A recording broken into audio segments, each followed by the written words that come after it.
Today's topic is grouping of two cells in series and parallel. ठीक है, first we will see two cells in series. The two cells are said to be in series between 2 points A and C if one terminal of each cell is joined together and other terminals of each cell is free. ठीक है, इस diagram में आप लोग देख रहे हैं कि जो आपके पास हमने क्या लिए, दो सेल्स लिए जिसकी एक की EMF E1 दूसरे की E2. ठीक है, अब हमने लास्ट वीडियो में देखा था कि इनकी कुछ सेल की कुछ इंटरनल रेजिस्टेंस भी होती है. ठीक है, तो उसकी इंटरनल रेजिस्टेंस हो गई R1 और इस सेल की इंटरनल रेजिस्टेंस हो गई R2. इसका एक एंड फ्री होता है और दूसरा एंड क्या होता है, दूसरे सेल से कनेक्टेड होता है. और दूसरे सेल का वन एंड फर्स्ट सेल से कनेक्टेड होता है और सेकेंड एंड फ्री होता है. ठीक है, ये डायग्राम कब है, जब आपने कोई भी बैटरी इसके साथ नहीं लगाई है. ये अब क्या है, आपका ओपन सर्किट है. ठीक है, अब हमने देखा था कि सीरीज कॉम्बिनेशन में जो हमारा करंट होता है, ठीक है, हमने ये करंट की डायरेक्शन ले ली C2A सपोज कर ली. ठीक है, इस केस में अब हमने क्या देखा था, करंट की वैल्यू क्या रहती है इसमें सीरीज में, सेम रहती है, बट आपकी जो डिवाइड होती है वो क्या होती है, वोल्टेज डिवाइड होती है. दैट मीन्स हमने इसमें तीन जंक्शंस एज्यूम किए A B C. तो यानी इनके अक्रॉस यहाँ पे कुछ VA वोल्ट होगी, यहाँ कुछ VB वोल्ट होगी और यहाँ कुछ VC वोल्टेज होगी. ठीक है, अब हम इसके बाद नेक्स्ट टॉपिक में क्या देखेंगे, अब हमने क्या देखना है, VAB. ठीक है, ये आपका क्या है, VAB. इसके अक्रॉस कितनी वोल्टेज होगी, VA माइनस VB. ठीक है, और VA में हमारी कौन सी EMF E1, हमने लास्ट टाइम फॉर्मूला देखा था लास्ट वीडियो में, E1 माइनस IR1. इसमें करंट कितना फ्लो हो रहा है, I फ्लो हो रहा है, और कितना रेजिस्टेंस है, R1 है. ऐसी जो पोटेंशियल डिफरेंस है नेक्स्ट टू टर्मिनल्स VBC, ये आपका क्या है, VBC. इसके थ्रू क्या होगा, VB माइनस VC होगा. और VB कितना है, अब यहाँ से आपका E2. ठीक है, और माइनस कितना हो जाएगा, IR2. अब जो आपका टोटल पोटेंशियल डिफरेंस है, हमने कौन सा लेना है, लास्ट के जो आपके दो टर्मिनल्स होंगे A और C, उसके बीच में लेंगे हम, दैट इज़ VAC. तो ये क्या हो जाएगा, VA माइनस VC. ठीक है, VA की वैल्यू क्या हो जाएगी यहाँ से, अब VA माइनस VC को आप क्या लिख सकते हो, आपने क्या किया, इसमें माइनस VB और प्लस VB को क्या कर दिया, माइनस कर दिया और प्लस कर दिया. ठीक है, अब इसको एक बार माइनस करते हैं, किसी भी टर्म को प्लस करते हैं, ये आप लोगों ने मैथमेटिक्स में देखा होगा, उससे कोई इफेक्ट नहीं पड़ता. तो VA माइनस VB और इसको लिख सकते हैं VB माइनस VC. अब आपने VA माइनस VB देख लिया, उसकी वैल्यू ये है, इसको यहाँ पुट कर दिया, और VB माइनस VC को यहाँ पुट कर दिया. जब इन दोनों को ऐड करेंगे और शफल करेंगे तो हम क्या देखेंगे, यहाँ से E1 plus E2 minus IR1 plus R2.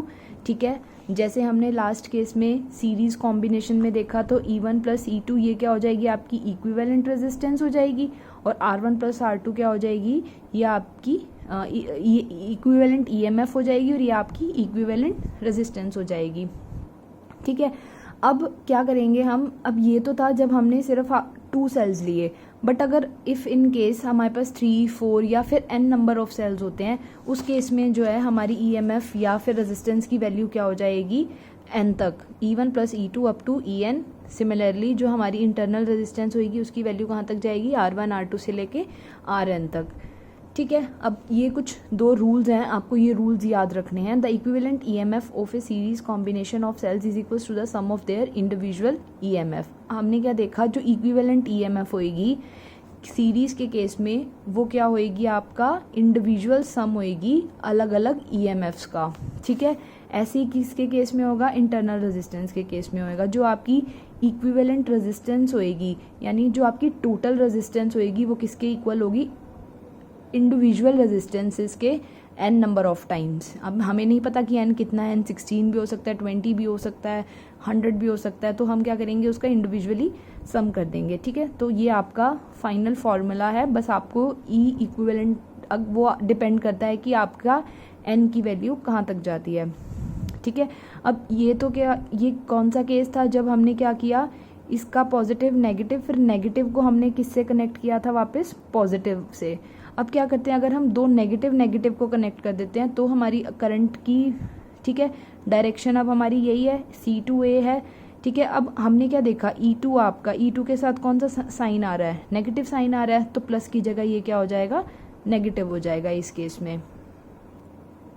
ऐसे ही जब आपकी इक्विवेलेंट रेजिस्टेंस क्या हो जाएगी R1 प्लस R2 और EMF क्या हो जाएगी E1 माइनस E2 हो जाएगी। ठीक है, अब हम कौन सा केस देखेंगे, पैरेलल का केस देखेंगे। पहले हमने जो हमारी EMF थी, जो सेल था, हमने उसको किस में कनेक्ट किया था, सीरीज़ में। अब हमने लास्ट वीडियो में देखा था पैरेलल कैसे कनेक्ट करते हैं, टू जंक्शन जब अलग अलग क्या होता है, करंट डिवाइड हो जाता है। ठीक है, इस केस में भी हमने करंट की डायरेक्शन C2A ही ली है।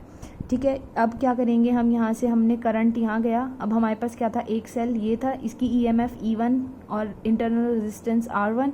सिमिलरली जो सेकंड सेल है आपका, इसकी EMF E2 और इंटरनल रेजिस्टेंस क्या हो गई, इसकी R2 हो गई। करंट गया यहाँ से, अब हमने देखा था कि इसमें वोल्टेज सेम रहती है बट डिवाइड क्या होता है, करंट डिवाइड होता है। तो करंट इधर गया I1, इधर गया I2, ऐसे ही I1 यहाँ आएगा, I2 यहाँ आएगा, but due to conservation of electric current, हमें पता है कि करंट हमेशा कंजर्व रहता है, वो कभी भी सेल के अंदर नहीं रहता। तो जितना करंट अंदर जाएगा उतना ही वहाँ से बाहर आ जाएगा। अब टोटल करंट की वैल्यू आपकी क्या हो जाएगी, यहाँ से I is equals to I1 plus I2। ऐसे ही अब हमारा क्या होगा, पोटेंशियल डिफरेंस होगा इन दोनों के बीच में। ठीक है, अब फर्स्ट सेल के लिए क्या पोटेंशियल डिफरेंस होगा, B1 minus B1 B2, B1 minus B2। ऐसे ही सेकेंड सेल के लिए हमारा कुछ पोटेंशियल डिफरेंस होगा, बट जो ओवरऑल हमारा पोटेंशियल है वो क्या होगा, सेम होगा। क्यों, क्योंकि पैरेलल के केस में जो हमारा पोटेंशियल होता है वो क्या होता है, सेम होता है। तो हम फर्स्ट सेल के लिए पोटेंशियल डिफरेंस निकालेंगे, हम सेकेंड सेल के लिए पोटेंशियल डिफरेंस निकालेंगे। ठीक है, जब हम फर्स्ट सेल के लिए पोटेंशियल डिफरेंस देखेंगे तो वो क्या हो जाएगा, VB1 minus VB2 that is E1 minus I1 R1। उस केस में हमने क्या लिया था, IR1, क्योंकि करंट सेम था। बट पैरेलल के केस में करंट की वैल्यू अलग होती है, तो हमने क्या लिया, I1 R1। यहाँ से किसकी वैल्यू निकाल लेंगे, इसको शफल करके I1 की वैल्यू निकाल लेंगे, किसकी टर्म्स में, V की टर्म्स में। ऐसे ही सेकेंड केस में हमने इसमें V दोनों में सेम क्यों लिया, ठीक है, इसमें I1 अलग, उसमें V1 V2 लिया था, इसमें हमने क्या लिया, I1 I2। ये तो आप लोगों को समझ आ ही गया होगा। I1 क्योंकि करंट की वैल्यू इसमें चेंज हो जाती है, ठीक है, करंट डिवाइड हो जाता है बट वोल्टेज सेम रहती है, इसलिए हमने दोनों सेल की अलग अलग वोल्टेज निकाली, बट वोल्टेज की वैल्यू क्या होगी, V तो दोनों में ही सेम होगा। ठीक है, ऐसे ही हमने क्या निकाल दिया, सेकेंड सेल के लिए VB1 minus B2 and that is E2 minus I2 R2। ठीक है, अब क्या करेंगे हम, हमने यहाँ से I1 निकाला, I2 निकाला, इन दोनों की वैल्यू को कहाँ कर देंगे, इस इक्वेशन में पुट कर देंगे। जब हमने इन दोनों की वैल्यू को इक्वेशन में पुट किया तो हमारा कुछ ऐसा रिजल्ट आया, E1 minus V/R1, E2 minus V/R2। ठीक है, अब हमने क्या किया, E1/R1 प्लस E2/R2 को इकट्ठा कर लिया और जो V के साथ टर्म्स थी that is minus sign common ले लिया यहाँ से दोनों का, 1/R1 प्लस 1/R2। अब हमने क्या किया, डिनोमिनेटर ले लिया R1 R2, हमने उसके बाद क्या किया, तो डिनोमिनेटर R1 R2 ले लेंगे तो ऊपर न्यूमिनेटर में क्या टर्म रह जाएगी, E1 R2 और E2 R1। ऐसे ही इसके हम रेजिस्टेंस के साथ करेंगे तो क्या हो जाएगा, R1 plus R2 over R1 R2। ठीक है, फिर इसको, ये तो हमारी क्या आ गई, I की वैल्यू आ गई कुछ। ठीक है, ये हमारा I आ गया। अगर हम इस टर्म्स को शफल कर देंगे तो हमारा क्या आ जाएगा, V की वैल्यू आ जाएगी, वो क्या होगी, E1 R2 plus E2 R1 over this and this. जैसे हमने लास्ट केस में किया था कि अब हमें पता है, आप लोगों को पता है कि E1 और E2 इसमें सिर्फ हमने 2 सेल्स लिए थे। अगर आप बहुत ज़्यादा सेल्स लेते हैं तो क्या होगा आपका, V is equals to E equivalent minus I R equivalent. ठीक है, अब E इक्विवेलेंट की वैल्यू आपकी क्या आई थी, E1 R2 plus E2 R1 over R1 plus R2, और R इक्विवेलेंट क्या आया था आपका, R1 R2 over R1 plus R2। ठीक है, हमने इसको, इस टर्म को इस टर्म से इस टर्म को लिखा था, तो दैट मीन्स हम इस टर्म पे वापस स्विच कर जाते हैं। जब हमारे पास टू सेल्स हैं तो हमारे पास इंटरनल रेजिस्टेंस क्या हो गई, 1/R1 प्लस 1/R2। अगर ऐसे ही हमारे पास n नंबर ऑफ सेल्स होंगे तो आप इसको क्या लिख लोगे, n टाइम्स लिख लोगे। ठीक है, अब आपके पास E equivalent by R equivalent की वैल्यू वो क्या आ गई, E1/R1 ओवर E2/R2। ठीक है, अब ये तो किस केस में था, जब हमारे पास सिर्फ 2 सेल्स थे, उस केस में हमने E equivalent over R equivalent निकाल लिया। अगर हमारे पास n नंबर ऑफ सेल्स होते हैं तो हमने देखा कि 1/r इक्विवेलेंट जब 2 सेल्स थे तो ये वैल्यू थी, अगर n नंबर ऑफ सेल्स होंगे तो ये वैल्यू आ जाएगी, और E equivalent by R equivalent की वैल्यू क्या हो जाएगी, E1/r1 E2/r2 प्लस EN/rn। जैसे हमने सीरीज़ के केस में 2 केसेस देखे थे, ऐसे ही हम पैरेलल के केस में भी देखेंगे। ठीक है, अब पैरेलल के केस में वो क्या कहता है कि सपोज़ करो कि आपकी ईएमएफ सेम है। ठीक है, आपके सेल की दोनों सेल्स हैं, उसकी ईएमएफ कुछ सेम है और इंटरनल रेजिस्टेंस भी सेम है। उस केस में आपकी ई इक्विवेलेंट कितना होगा और आर इक्विवेलेंट कितना होगा। ई इक्विवेलेंट हमने देखा इसकी वैल्यू क्या होती है, E1R1 plus E2R2 over R1 plus R2। ठीक है, बट E सेम है तो दोनों की जगह E लिख देंगे, ऐसे ही R सेम है तो R लिख देंगे। जब इसको सॉल्व करेंगे तो हमारे पास कितना आएगा, E इक्विवेलेंट किसके इक्वल आ जाएगा, एक सेल की EMF के इक्वल आ जाएगा। और जब हम 1/r इक्विवेलेंट देखेंगे तो वो किसके इक्वल आ जाएगा, 2/r इक्विवेलेंट के इक्वल आ जाएगा। ऐसे ही सेकंड केस देखेंगे, if identical cells are connected in parallel. अगर ये आइडेंटिकल सेल्स को अगर हम पैरेलल लगाते हैं तो जो आपकी इक्विवेलेंट ईएमएफ है सब सेल्स की वो किसके इक्वल आ जाएगी, ईएमएफ ऑफ वन सेल। ये हमने पीछे देखा, अगर हम ईएमएफ सेम ले लेते हैं तो आपके जितने भी ईएमएफ है आपकी इक्विवेलेंट ईएमएफ किसके इक्वल आ जाएगी, सिंगल सेल की ईएमएफ के। It is so because in parallel combination of cells there is only increase in sizes of electrodes and not the EMF of combination of cells. Equivalent internal resistance of parallel combination of L cell, ऐसे ही n 1/r equivalent n number of times क्या हो जाएगा, n/r हो जाएगा। Next हम देखेंगे grouping of a number of identical sales. ठीक है, इसके भी 3 केसेस देखेंगे, सीरीज में, पैरेलल में और मिक्स्ड ग्रुपिंग में। जब हम क्या करते हैं, बहुत मतलब नंबर ऑफ आइडेंटिकल सेल्स ले लेते हैं। पहले तो हमने क्या लिया था, अलग अलग सेल्स लिए थे, बट अब हम क्या करते हैं, आइडेंटिकल मतलब सेम। अगर हम सेम सेल ले लेंगे, ठीक है, सेम सेल लेने का मतलब क्या होगा, उसकी इंटरनल रेजिस्टेंस सेम हो जाएगी और उसकी ईएमएफ सेम हो जाएगी। फर्स्ट केस सीरीज़ का लेंगे, हमने देखा सीरीज़ में हम इसको कैसे कनेक्ट करते हैं। इसमें हमने क्या लिया, नंबर ऑफ आइडेंटिकल सेल। पहले हमने कौन सा केस लेके देखा था, 2 नंबर ऑफ सेल्स। अब उस 2 नंबर ऑफ सेल्स को इसने कितने में कन्वर्ट कर दिया, n नंबर ऑफ सेल्स। वही सेम करंट जाएगा। ठीक है, और इसने क्या कर ली, एक एक्सटर्नल रेजिस्टेंस भी यूज़ कर ली अब इस केस में। ठीक है, अब हमें पता है E इक्विवेलेंट कितना हो जाएगा, E1 सीरीज़ के केस में कितना होता था, E1 से लेकर EN तक, बट E सेम है तो कितना हो जाएगा, E प्लस E। वैसे क्या होता था, E1 E2 E3 up to EN। अब ये क्या हो जाएगा, E प्लस E। कितना नंबर ऑफ टाइम्स E है, n नंबर ऑफ टाइम्स, तो n टाइम्स E हो जाएगा। सिमिलरली रेजिस्टेंस के केस में R1 R2 up to Rn जाता था, बट R सेम है तो क्या हो जाएगा, NR हो जाएगा। तो टोटल रेजिस्टेंस कितनी होगी, एक्सटर्नल रेजिस्टेंस, ठीक है, R प्लस इंटरनल रेजिस्टेंस।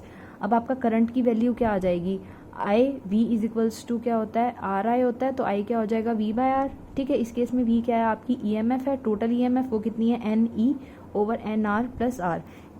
इस केस इसमें भी हम क्या देखेंगे, कुछ स्पेशल केस देखेंगे। सपोज करो क्या कहता है, जो आपकी एक्सटर्नल रेजिस्टेंस है उसकी वैल्यू बहुत ज़्यादा कम है इंटरनल रेजिस्टेंस से। उस केस में आप क्या करोगे, इस कैपिटल R को, यानी जो आपकी एक्सटर्नल रेजिस्टेंस है उसको निगलेक्ट करके चलेंगे।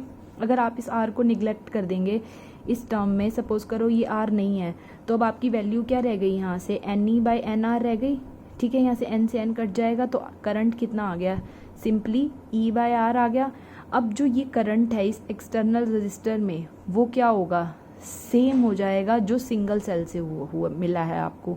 ठीक है, ये जो आपके करंट की वैल्यू है ये क्या शो कर रही है कि आपको जो सिंगल सेल से करंट मिला है। ठीक है, और ये किसकी वैल्यू दिखाता है, ये एक्सटर्नल रेजिस्टेंस की, जो एक्सटर्नल आपका रजिस्टर था ये उसकी वैल्यू को शो कर रहा है। ठीक है, अब हम सेकंड केस क्या लेके चलेंगे, सपोज करो कि जो आपका एक्सटर्नल रेजिस्टेंस है उसकी वैल्यू बहुत ज़्यादा है इंटरनल रेजिस्टेंस से। उस केस में आप क्या करेंगे, इसको NR को निगलेक्ट कर देंगे बट कैपिटल R को रखेंगे। इस केस में अब करंट की वैल्यू क्या हो जाएगी, NE/R हो जाएगी। अब इस केस में जो आपका एक्सटर्नल रेजिस्टेंस है वो क्या है आपका, N times current due to single cell.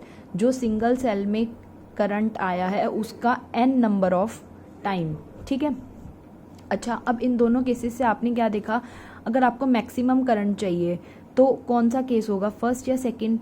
ठीक है, अब इन दोनों केसेस से वैल्यू से आप देख सकते हो इसमें कितना, उसमें उस फर्स्ट केस में कितना आया था आपका ई, ठीक है। स्मॉल ई आया था, ये रहा आपका first case, small e by small r आया था यहाँ से, ठीक है। बट इस केस में क्या आया आपका n number of times e, that means single cell का n नंबर ऑफ टाइम्स, ठीक है। तो अगर हमें मैक्सिमम करंट चाहिए होता है सीरीज कॉम्बिनेशन में, तो जो एक्सटर्नल रेजिस्टेंस की वैल्यू होनी चाहिए वो बहुत ज़्यादा हाई होनी चाहिए, दैट मीन्स दिस केस बहुत ज़्यादा हाई होनी चाहिए, तभी हमें मैक्सिमम करंट मिलेगा, ठीक है। बट पैरेलल के केस में बिल्कुल ऑपोजिट होगा, देखते हैं कैसे। इस केस में हमने सेल्स को क्या लगा दिया, पैरेलल में लगा दिया, 3 सेल लिए, EMF ई इंटरनल रेजिस्टेंस आर सेम, ठीक है। अब इस केस में हमें पता है आपका क्या होता है, करंट की वैल्यू डिवाइड हो जाती है बट आपकी वोल्टेज सेम रहती है। जैसे आप लास्ट केस में आप लोगों ने देखा था, तो जो आपकी इक्विवेलेंट रेजिस्टेंस होएगी वो क्या हो जाएगी 1/R + 1/R अप टू कितना m नंबर ऑफ टाइम्स, तो ये कितना हो जाएगा m/R। तो जो आपकी इक्विवेलेंट रेजिस्टेंस आ जाएगी यहाँ से वो क्या हो जाएगी R/m होएगी। इसमें हमने E और R सेम लिए हैं, ठीक है। अच्छा, अब R and RP are in series, अब इसका आपने निकाल लिया, ये था पैरेलल के लिए क्या लगाया था 1/R + 1/R। अब ये प्लस ये किस में है, सीरीज़ कॉम्बिनेशन में है, तो हम इनको सिंपली ऐड कर सकते हैं R + R/m, ठीक है। पैरेलल कॉम्बिनेशन के केस में जो आपके आइडेंटिकल सेल्स होते हैं और जो इफेक्टिव EMF होता है वो किसके इक्वल होता है, due to single cell, EMF due to single cell, ये हमने आप देख लिया। नाउ अब करंट की वैल्यू हमने जैसे इसमें देखी थी V/R हो जाएगी, इस केस में V कितना है E, क्योंकि V हमारा पूरे में कितना रहेगा, सेम रहेगा। उसमें क्या थी, करंट की वैल्यू सेम रही थी, बट इस केस में आपकी क्या रहेगी, EMF सेम रहेगी, तो EMF ये हो गई। अब इस केस में आपकी टोटल रेजिस्टेंस क्या हो गई, एक्सटर्नल रेजिस्टेंस प्लस यहाँ से जो आपने इंटरनल रेजिस्टेंस निकाली, तो ये कितने हो जाएगी ME/MR + R। जैसे सीरीज़ के केस में आपने 2 स्पेशल केसेस देखे थे, ऐसे ही हम इसमें स्पेशल केसेस देखेंगे कि हम कब मैक्सिमम करंट ड्रॉ कर सकते हैं, ठीक है। सबसे पहले हम क्या करेंगे, सपोज करो जो ये आपका R है इसकी वैल्यू बहुत ज़्यादा छोटी है स्मॉल r से, ठीक है, इंटरनल रेजिस्टेंस से जब ये बहुत ज़्यादा छोटा है तो आपके पास कितना रह गया ME/R, ठीक है। E/R तो कितनी होगी, एक सेल की हो गई और एक सेल का m नंबर ऑफ टाइम्स, ठीक है। The current in external resistance is m times the current due to single cell. अब जो एक्सटर्नल रेजिस्टेंस में करंट है वो किसके इक्वल आया है आपका m नंबर ऑफ टाइम्स जो सिंगल सेल में सपोज करो आपका 2 एम्पियर करंट था, ठीक है। अब ऐसे ही आपके कितने नंबर ऑफ सेल्स 20 लगे हुए हैं, तो दैट मीन्स 20 टाइम हो जाएगा आपका सिंगल सेल का। अगर आपकी रेजिस्टेंस बहुत ज़्यादा बड़ी है इंटरनल रेजिस्टेंस से, ठीक है, तो आप क्या कर सकते हैं, स्मॉल r को निगलेक्ट कर सकते हैं, ठीक है। अगर इस केस में अगर आप स्मॉल r को निगलेक्ट करेंगे तो आपके पास क्या हो जाएगी, यहाँ से ME/MR हो जाएगा, m से m कैंसिल हो जाएगा यहाँ से, ठीक है। अब इस केस में क्या होगा, m से m कैंसिल हो गया तो बचा हमारे पास क्या, सिर्फ E/R बचा, और E/R क्या है, सिंगल सेल का ही है, ठीक है। अब इस केस में हमने क्या देखा, जो मैक्सिमम करंट हम ड्रॉ करेंगे पैरेलल कॉम्बिनेशन के केस में वो कब होगा, जब आपकी एक्सटर्नल रेजिस्टेंस बहुत ज़्यादा कम होगी इंटरनल रेजिस्टेंस के, ठीक है, which is totally opposite which in the case of our series combination. अब ऐसे ही आप क्या लेंगे, मिक्स्ड ग्रुपिंग लेंगे। मतलब मिक्स्ड ग्रुपिंग का मतलब क्या हो गया, अब हम सीरीज में भी हैं हमारे सेल और साथ साथ हमारे पैरेलल में भी हैं, ठीक है। जो 1 2 3 ये कितने हैं, n नंबर ऑफ सेल्स तो हमारे क्या है, सीरीज में है, but m this is n for nest, m for monkey, m number of cells क्या है हमारे पैरेलल में है। पहले यानी सीरीज को सॉल्व करेंगे, फिर सारी सीरीज के बाद वो किस में कन्वर्ट हो जाएंगे, पैरेलल में हो जाएंगे। तो this is your homework, this is you have to read and do, if there is any doubt then you can ask me, ठीक है। सिर्फ मैथमेटिक्स है, इसमें कुछ भी नहीं है, आपको कुछ सॉल्व नहीं करना है, ये कुछ मैथमेटिक्स है जो आपको यहाँ पे सॉल्व करना है और इससे रिलेटेड आपको क्वेश्चन करने हैं। So this completes your part 1।